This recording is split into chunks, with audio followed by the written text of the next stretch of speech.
Цагуурийн байгууллагын мэдээлснээр 25-наас 26-нд ихэнх нутгийг хамарсан хүчтэй салхи болон цасан болон шорон шуурах талаар мэдээллээ. Хаврын хуурайшилт эхэлсэнтэй холбогдуулан ой хэрийн түүмэр эрс нэмэгдэж байгаа тул галт төмрийн авилаас урьдчилан сэргийлэхийг сануулж байна.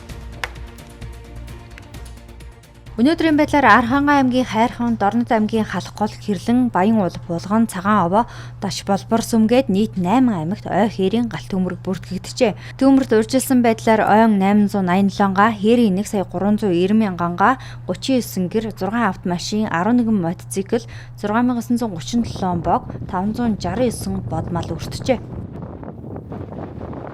Эдгээр 28 ой хэрийн түүмрийн шалтгаан нөхцөлийг тогтоохоор хууль хяналтын байгууллагууд ажиллаж байна.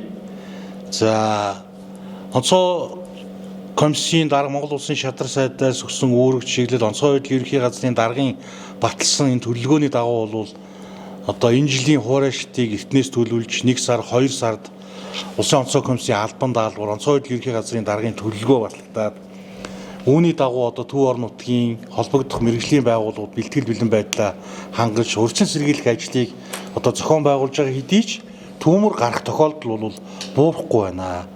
Өнгөрсөн амралтын өдрүүд буюу 3 сарын 22-23-ны өдрүүдэд Төв аймгийн Мөнгөн морьт, Жаргалант, за Сэлэнг аймгийн Хөдөр сум, Булган аймгийн Сэлэнг сум, Сүхбаатар аймгийн Эрдэнэ цагаан суманд нийтдээ 4 аймгийн 5 суманд 6 удаагийн ой хэрийн түүмэр гарсан.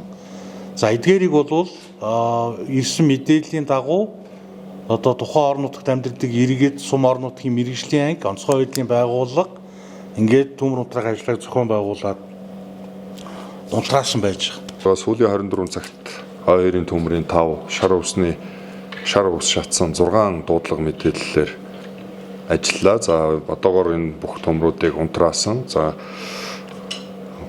энэ цагуурийн байгууллагын өгч байгаа мэдээллээр ойрын өдрүүдэд бас нэлээд Монгол орны нийт нутаг дэвсгэрийг хамарсан салхи шуурхтай цаг агаарын хувьд тогтворгүй ийм өдрүүд үргэлжлэхээр байна. За 24-ний өдөр Өмнө говийн нутаг Говьлта, Баян онгор, Үрхангай өмнөд Дунд говийн баруун хэсгээр салхи секундэд 18-аас 20 м/сек. За зарим үед 24 м/сек хүрч ширүүрснэ. Өнгөрсөн онд 137 удаагийн ой хэрийн төмөр гарчээ. Төмрийн шалтгааны дийлэнх нь буюу 62 тохиолдол нь иргэдийн болгоомжгүй үйлдэлээс улбаатай гэж мэргэжлэнүүд үзэж байгаа юм а. Улсын хэмжээнд 2021-с 2024 онуудад гарсан ой хэрийн галт төмрийн 49.8% нь зүүн бүсийн аймагуудад тохиолджээ.